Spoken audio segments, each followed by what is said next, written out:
welcome to the Little Rock Regional Chamber of Commerce. We're so thankful that you have joined us today for what is going to be an amazing celebration. And you know, they call me the history guy because either that I'm really old or I've been here long enough that I remember things. But I think it's really important to put today in context because, interestingly enough, 13 years ago, in February of 2005, a group of business leaders sat in a room just above us talking about what it would be like if we had a research and technology park developed here in Little Rock. And from that idea, Governor, spawned some potential legislation that then Governor Huckabee sponsored in 2007, allowing for the opportunity for a tech park authority to exist in places across the state to generate this type of entrepreneurship. You fast forward many years later. Obviously, a year ago, about this time, we were celebrating the grand opening of the tech park here in downtown Little Rock. Yet, go back 3 years, maybe even 4, when we reached out to our friends at FIS Global and Gary Norcross, the CEO, talking about the opportunity of creating a program where the world would come to Little Rock. Those companies interested in disruptive financial technology to help banks grow would come to Little Rock, the place where it all began in 1968 with a company called Systematics, to change the world again. And what's really interesting is there are many people sitting in this audience today that were here in 1968 or soon thereafter. And so while we're here today to celebrate the announcement that's getting ready to be made, I think it's important to understand that we're doing this, and this company is having this opportunity to do this here in Little Rock because of the investment that many of you have made, as well as the investment of our citizens here in Little Rock, because they agreed in the height of a depression in 2011 that it was important enough for the future of this city and this region to invest $22 million in the creation of this thing we call the Tech Park, which spurred the opportunity to do a project with not only FIS, but Governor Hutchinson and the state of Arkansas and Mike Preston and the Arkansas Economic Development Commission on how we take this entrepreneurship thing from a specific fintech perspective and grow companies and jobs, new investment, new opportunities, and better yet, a new vision for what business is going to be in Arkansas. So with that, I just wanted to say thank you. Thank you to all of you that have been a part of that. Thank you to all of you that are going to be a part of this. Because the reality of this is today's celebration couldn't have happened without that long runway to get to where we are today. And my opportunity this afternoon is to introduce a person who's been integral in leading this effort to get to this point. Mayor Mark Stodola saw the vision as to why we wanted to come together in a public-private partnership and find a way to spur development here in Little Rock through entrepreneurship. You look at the amazing economy that happens here in Central Arkansas, and you look at the stability that we've been recognized by Moody's and others for over the years, yet we recognize that we also needed to increase the velocity of what that new business development, that entrepreneurship, that new idea, innovation, culture, how we could take that and integrate it within a very stable economy and increase that growth. This guy got it. He's invested in it. He's been beaten up over it. And yet, through and through and through, along with others that are going to speak today, he has stood up for entrepreneurship and why this is the right thing to do, not only because the citizens agreed in 2011, but it's still the right thing to do as we uncover new ways to do it each and every day. Please welcome with me the Mayor of Little Rock, Mayor Mark Stodola.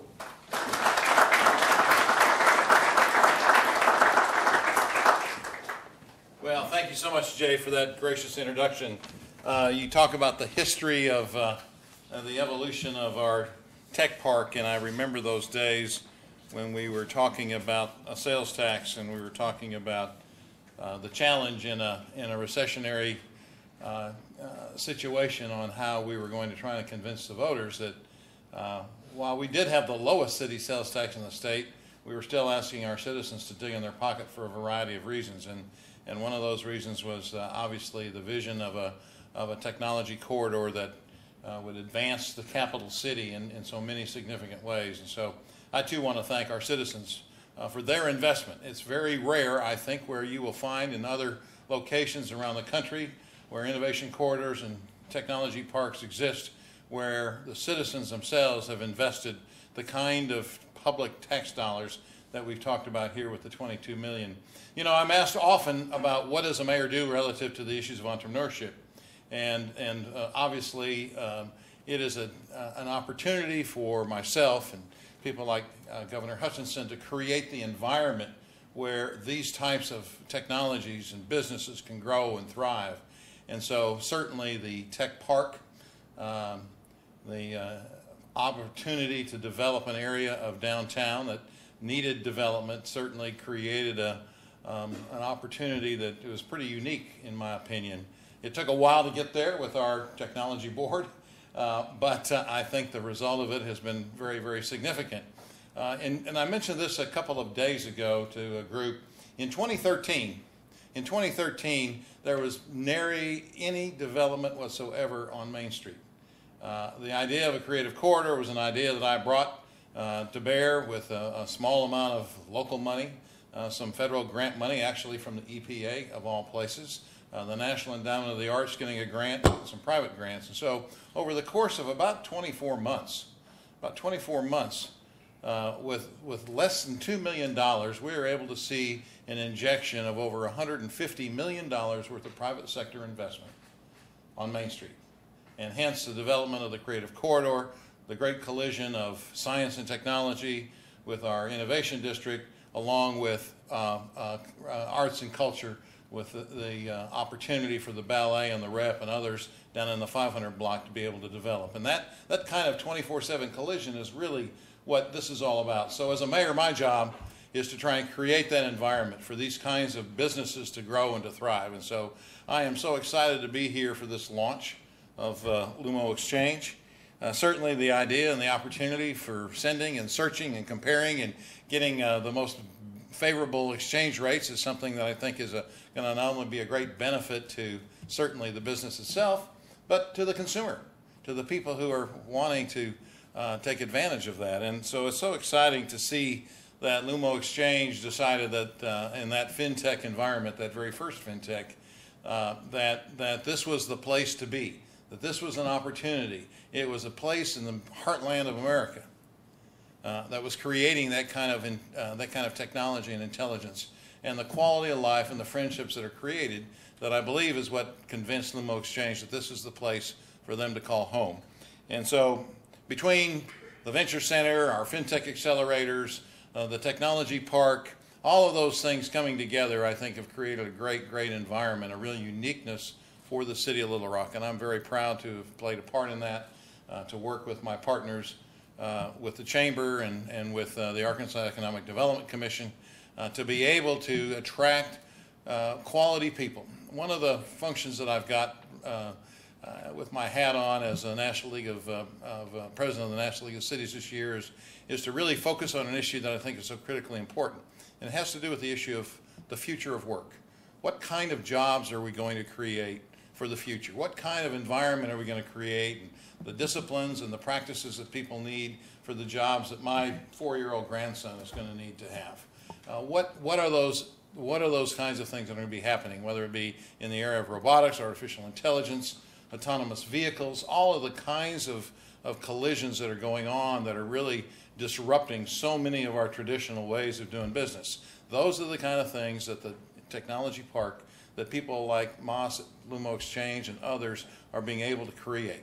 A whole new venture, really a whole new adventure in terms of the future of how we deal globally around the world with our friends and our neighbors. So I am happy to be a part of this great launch today, and I can't wait to hear more about the details of it. So with that said, it's my job to introduce the director of our Arkansas Economic Development Commission, Mr. Mike Preston, who's done a great job leading the state along with the governor in creating that kind of an economic environment opportunity for all of us to grow and to thrive. So Mike. Thank you, Mayor.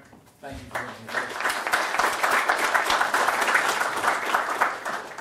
And I'll be quick and get the governor right up here, but Mayor, appreciate that introduction. And Jay, I thank you for being the historian and telling us about 1968. Believe it or not, I was not around in 1968. So I appreciate the history and all the work that went in back then, and then even in 2007, and I really think that, you know, that laid the foundation to where we are today. But fast forward to about 3.5 years ago when the governor took office and he came in, and I don't want to say that, you know, we put the entrepreneurial sector in this industry on steroids. I'm probably not going to put something on steroids, but I say we put it on Red Bull. And we took it from where it was to where we are.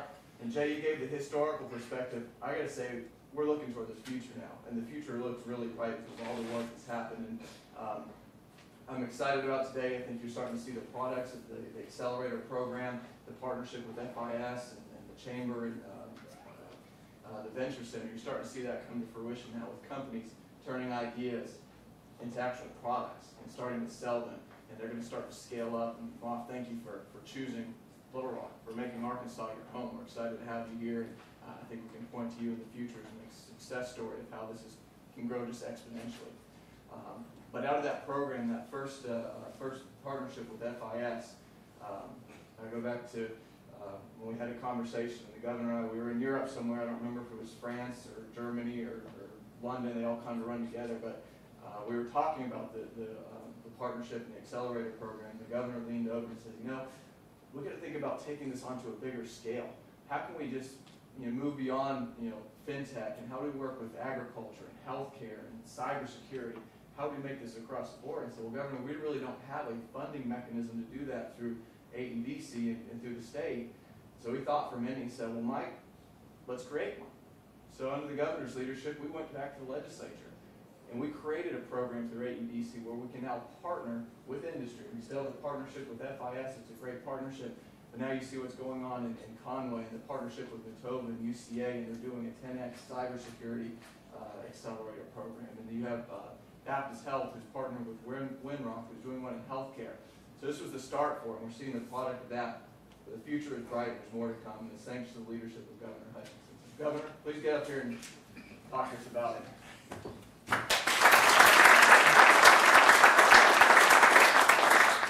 Well, we've had history, we've had motivation and leadership, so I'll fill in a little bit of blank here before Moff comes up. But what a great day to really look at LumoXchange and what it means for our future in a new marketplace, but also of what it means to Arkansas. And Mike described it well, that this technology sector is very important for the state of Arkansas. And whenever you look at our economy, one of our strengths is our diversity. And you have diversity with agriculture, with tourism being our second industry, leading economic driver. You've got manufacturing, you've got retail, but technology is a really important part of our future. And so we need to have these partnerships with the private sector like FIS, to have an accelerator program that's successful, that brings in companies. Some of them adapt and adopt Arkansas. I'm delighted that you did. Talking to him before from Atlanta. My wife's from Atlanta, so you can be here a long time. And we welcome that. But what you represent is innovation. Your ideas being put to work through technology, and with the mentorship that's here, with hopefully the accelerator to start that was able to bolster what you're doing. We hope that you find Arkansas as a very welcome home. I get asked the question all the time, Governor, what are you doing to promote technology, companies, and engagement here in Arkansas? And I point to two things. One is the simple fact that we are training a generation of technology and coders that understand computer science, that understand coding, that understand this entrepreneurship and where it can lead, and creative and disruption. And we're going to be producing those here in Arkansas, the talent pool that draws technology companies, but also it will be the talent pool that will build new technology companies for the future. And the second part, besides the talent pool that we want to create, it is the accelerator program, bringing companies from outside here to this state. Mayor, I'm delighted with Tech Park. I even got a son-in-law that enjoys your Tech Park. Dave that's here, and he's a part of that center there. And so there is leadership here in Central Arkansas and Northwest Arkansas. They're doing it in different parts of the state. We want to foster that as a state. And so I'm here just to applaud it.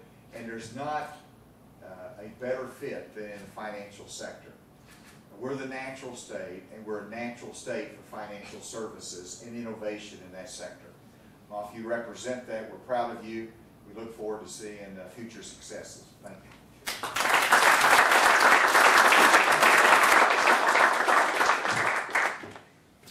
Hi, I'm John Rutledge. I drew the short straw.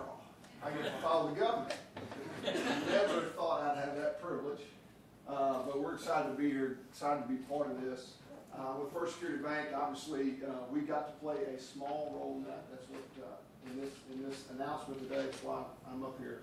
I will say, compared to everybody else, we didn't play much of a role at all. And in banking, we don't offer a whole lot other than hopefully the opportunity to facilitate a dream, a possibility for a customer or a prospect or a new business or an individual. And this is a great example of that, I think, with MOF and LumoXchange and what they're going to be able to do, the ability to change the world literally through opportunity with technology for exchange rates, being able to transfer money. We're just proud to be part of it, proud that I work with a lot of folks who have a can-do attitude. They're sitting here in the back, and they have a roll up their sleeves and let's figure it out kind of attitude they bring to work every day, and I'm proud to be able to represent them and First Security Bank in that. As it relates to Arkansas and technology and something that can be done on a phone, the amazing thing is that actually Arkansas is the kind of place that can launch this type of business. Why? Because you really need collaboration. It's represented here. You need relationships. Well, that's what we do best. We're in Arkansas. 2 degrees separation, you can kind of sort of get anybody's cell phone number. I mean, you really can. And you can't get that in a lot of places, but you can get it here.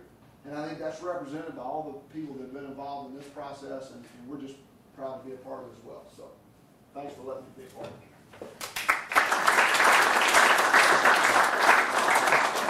Thank you, John. I think in fact, you get the picture here that this is a whole group of partners that brought this together that made this happen. And we're going to get a chance to hear from MOF here in a minute, but when you look at the chamber, the Arkansas Economic Development Commission, the City of Little Rock, the state, banking partner, the Venture Center, that's a whole group of folks that are all coming together to help make these kind of things happen. The Venture Center is so proud to be part of this, with LumoXchange being in our FinTech Accelerator and FIS being a significant sponsor there, the state being a significant sponsor there, all came together to make this happen. So we're fixing to hear from MOF here in a minute. I want to tell you just a little bit about him. He's bringing his company here. You heard Atlanta, but it was really Gambia and Switzerland and Atlanta that they came from to get here with his wife and his son, and many more employees to go as they grow and put together. And other thing I want to tell you about is the persistence that it took for MOF to get to this big announcement today. He was working with getting regulations approved in a pretty new area for here. He went to a bank partner that got acquired in the middle of it. Start all over with that, but he hung in there, made it all happen, worked through all of those barriers with this whole team sitting there working together to help make it happen. And this is really a day of celebration, and we're going to hear from MOF in just a minute, but first we got a little video for you to see.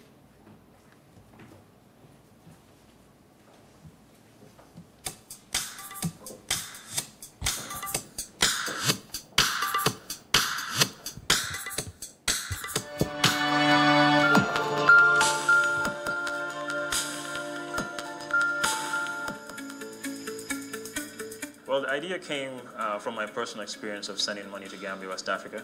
What I set out to do was to find a way of providing more options to people sending money abroad, more transparency and at a lower cost. One of the ways to do that is to create a marketplace where you can actually comparison shop. Regulations are always a big stumbling block for a lot of fintechs. Well, this regulation is going to take a long time. I think we need to work on a platform. We need to find a CTO. But that's going to be a tall order and little one. We'll have to see.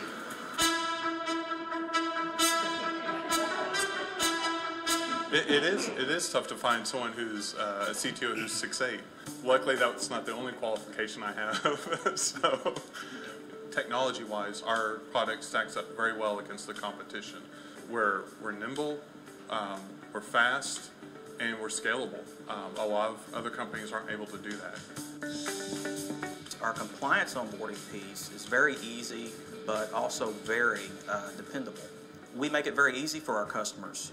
You pretty much put in your phone number, date of birth, address, things of that nature. We ask you for 3 identifiers instead of 6, 7, 8, and we're able to cross-reference those. Well, the reason why people should be excited is because we're the first company in the world that's able to build a marketplace where you can compare exchange rates and send money on a single platform. We're hosting in the cloud right now, and the ability to scale this up and be able to shift from handling just a few hundred transactions to being scaling up to like handling tens of thousands of transactions in multiple countries, I think is for me very exciting and a very large challenge. We're very excited because we've built something quite innovative that's different and has a great value proposition.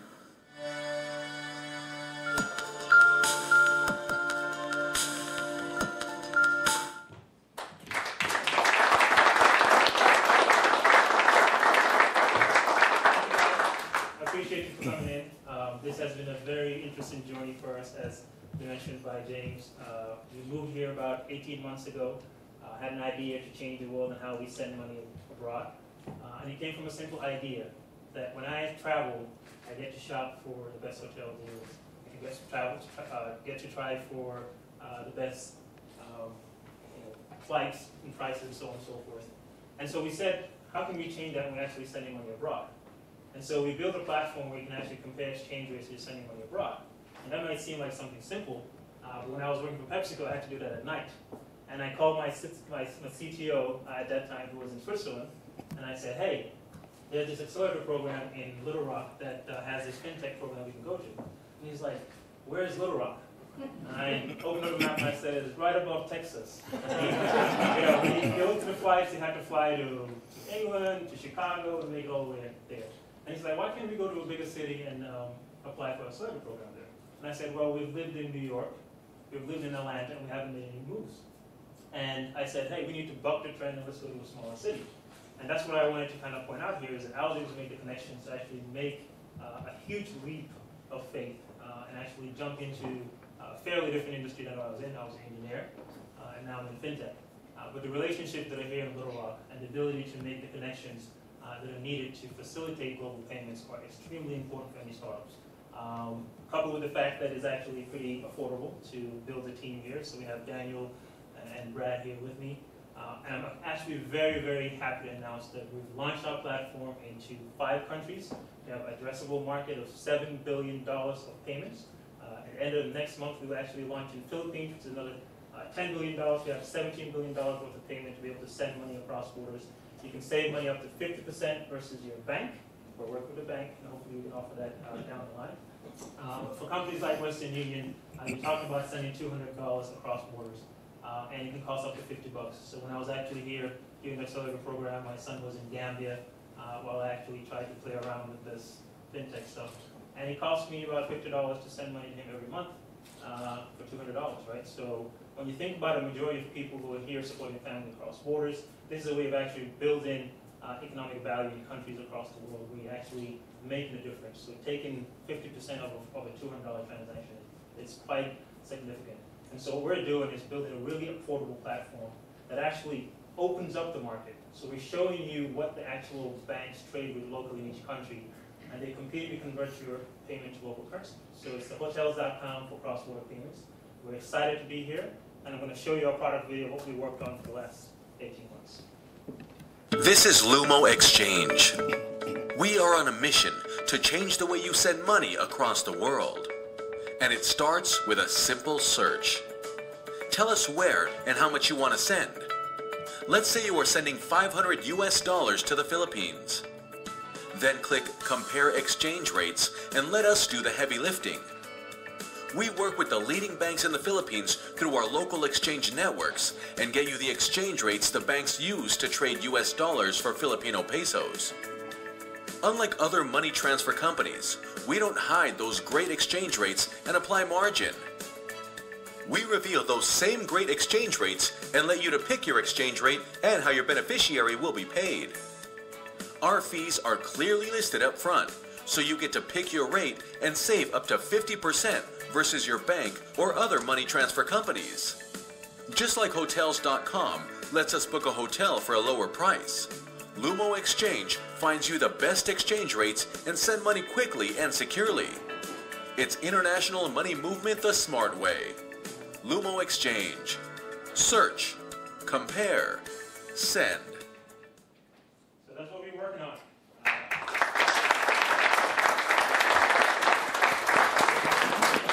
We're very proud. It's a great product. We couldn't have been done without the folks here in the room. We're happy to have First Security Bank as our processing bank partner. That was a big win for us. The Venture Center, AEDC, the Little Rock Chamber have really been instrumental to make the move from Atlanta to Little Rock very, very smooth. My family and my wife is here as well. I want to thank her. She really did have to take 4 bars for me to get here. So she was born in New York, New Jersey. We lived in Atlanta for about 11 months. She took the bar exam there, and I was like, hey, how about one more? So I'm going to do that again. So needless to say, we love Little Rock, and no more bar exams moving forward. And so we have some snacks outside here, sponsored by First Security. We're here for more questions, and feel free to mingle out. Thank you.